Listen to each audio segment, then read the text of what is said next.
The left atrial appendage closure is going to discuss the options and workflows. Post his talk, we'll have 5 minutes discussion time allotted.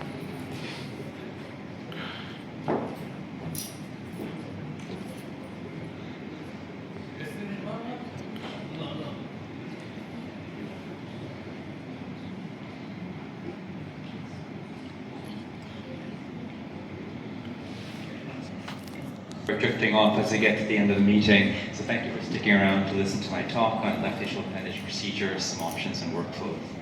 So the objectives for the talk is I'll talk about some considerations for patient selection for these procedures. I think yesterday we had a very nice debate between the pros and cons of LAA closure and some considerations for patients who were discussed during that talk. I'll talk about my procedure workflow, but importantly spend some time on the benefits of CT imaging for these patients. So we know that LAA closure is performed a whole lot in North America and Europe, but not a whole lot in South Asia. So this talk may be less relevant, but I do think that this will be a growing field in the future in this region.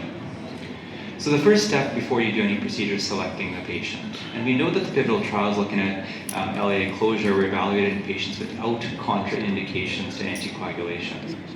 But we do know that the subsequent labeling by the FDA and Health Canada were for patients with contraindications to anticoagulation. And some of the reasons for that were raised yesterday in the debate, so I won't go into that. But for the most part, the indication for this procedure are in patients who cannot tolerate oral anticoagulation. And I think there are a couple things that have to come up with this year, which is that contraindications are clearly subjective. When you look at large US registries, only about a minority of patients truly have absolute contraindications to anticoagulation. But a fair bit of patients have relative contraindications, and this is where beauty is in the eye of the beholder. It's up to the doctor to decide if that contraindication is sufficient for a procedure. But having contraindications to anticoagulation is very important because it impacts the decision of what you do with post-procedure antithrombotic therapy. The Achilles tendon or the Achilles heel of these procedures is the post-procedure bleeding in patients. And if you have someone who cannot tolerate these drugs, what do you do post-procedure? The second thing is that contraindications are associated with frailty in patients, and that's a big deal because frail patients die. These are expensive procedures, and you need to amortize the cost of this procedure over time. So there's no point doing a procedure in someone who will die in the next year or two. And in fact, when you look at society guidelines, you want to do procedures on patients who live between 1 to 3 years at least. The American guidelines say an anticipated survival of at least 1 year. UK and Canadian guidelines are more restrictive and say at least 2 to 3 years survival. But a newer indication that we're doing these procedures are in patients who have strokes on anticoagulation. And this is the subset of patients which we're learning have a higher rate of long-term mortality. This is my very first Watchman device I did about 14 years ago. It was a lady who had a prosthetic mitral valve. She had strokes on apixaban, strokes on warfarin, and the question in this 80-year-old lady was, should we increase the INR to 2.5 to 3.5 and add aspirin? You can see there's a ton of low flow and smoke within the left atrial appendage. So we went on to an LAA closure device, and you can see from that angiogram, even with the first shot, there's a ton of dye hang-ups. You can understand that stasis, even despite being anticoagulation, thrombus can form and you can have anticoagulation failure. So we did an LAA closure device in her, and she would remain free of strokes for about 8 years, then she unfortunately passed away. But this is something which actually has data to suggest it may be beneficial. The LAOS 3 trial is a surgical trial which took all comers with AFib undergoing bypass surgery. They were randomized to staying on their anticoagulation versus staying on their anticoagulation plus having surgical left atrial appendage excision. And what they found was that there's an absolute almost 3% reduction in stroke over the follow-up of 3 years' time. It's a big deal, an absolute reduction in stroke of around 1% per year in patients. And as patients get older, this may actually increase with time because contraindications develop as patients get older. But this phenomena of having a belt and suspenders approach, LAA closure plus anticoagulation, has to be tested in a percutaneous setting because it's a separate procedure that costs money with a permanent implantable device. And the LAOS 4 trial is now doing that, and the ELLIPSE trial is doing that in Europe. So once the decision is made to do the procedure, we typically do some degree of post-procedure imaging. And globally, transthoracic echo is the way that most people do this. And they do it because it's widely available, There's no radiation or contrast exposure, and you often see what's going on to guide you during the procedure, since implants are mainly done with TEE guidance. At our institution, we now use CT scanning, and that came up because of the COVID-19 pandemic, where we were afraid to do TEEs. It was an aerosol generating procedure. So we started doing CTs in everyone with a GFR of more than 30. We lay people on their belly, that way contrast goes into the left atrial appendage. It's ECG gated. And we do delayed imaging to get both the anatomy as well as to rule out clot. And you can use CT and get some simple measurements. In 2 dimensions, you can look at the ostial measurements, you can look at the depth. Those are the 2 pieces of information you need to implant one of these devices. But I love CT because there are a ton of commercially available software that allow you to plan these procedures.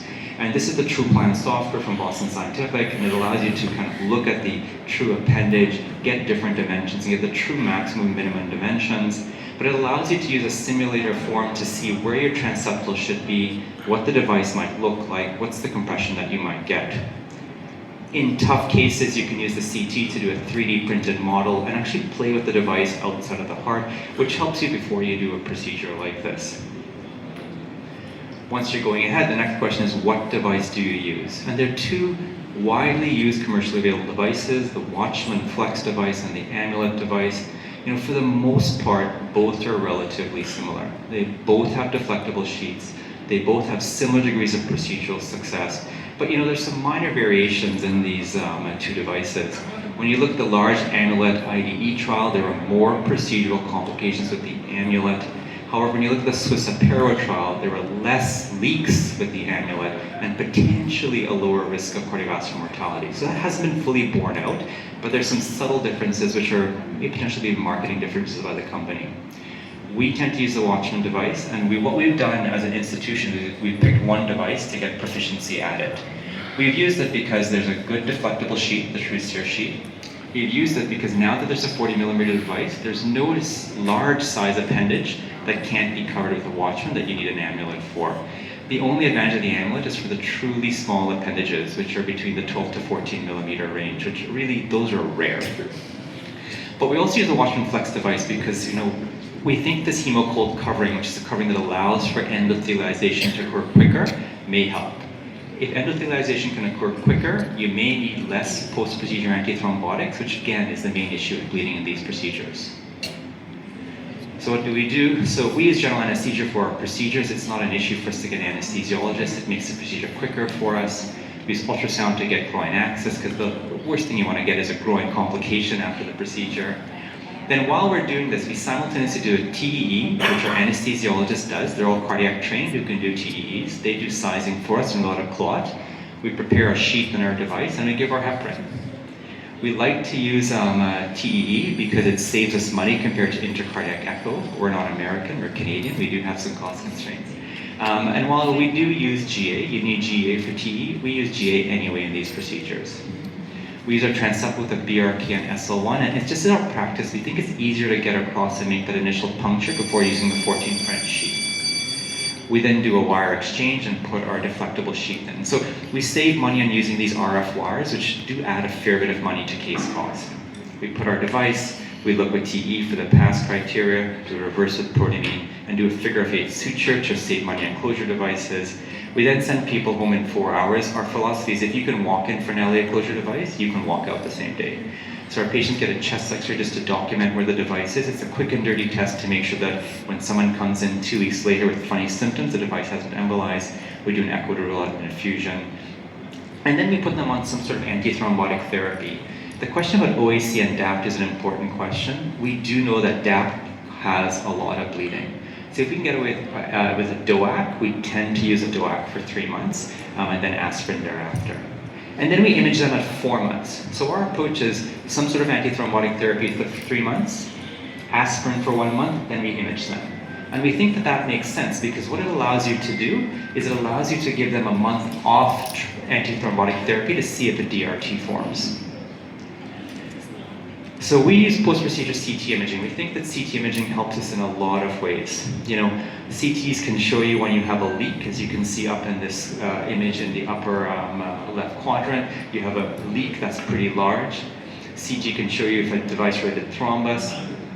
CT can show you if you don't have perfect endothelial formation, the small pores on the fabric, contrast can pass through. So if the Hounsfield unit in the left atrium and in the appendage are the same, you do have contrast going through that. And this is a phenomenon we're learning more and more about, these trans-fabric leads. The thought is that if you have contrast going through, you don't have full endothelialization, so you may be at risk for late delayed device-related thrombus.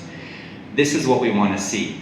A ton of contrast in the left atrium, no contrast distal to the device, meaning you don't have a paired device leak and you have perfect endothelialization. So I'll give you a case to illustrate our workflow and how this helps us. This is an 80-year-old lady with cerebral amyloid angiopathy. She's had recurrent intracranial bleeds, both on Xarelto and both on no therapy. So right away you can say, well, why are you doing an LA closure device? They're going to potentially bleed for those 6 to 12 weeks during antithrombotic therapy. But this was an active lady who wanted to reduce her risk of stroke. So, while waiting for procedure, she had another bleed, so we had a long discussion with her and we went ahead to do the procedure. We did a CT scan. So we got our measurements ahead of time, so we knew what device we were going to use. This helped us because it made for a shorter procedure, less heparin exposure during the procedure. We implanted the device in the first deployment. We did our price criteria. There was no pair device leak that we saw. And then we did CT imaging at 6 weeks. We did this because we wanted to pick the shortest duration of antithrombotic therapy.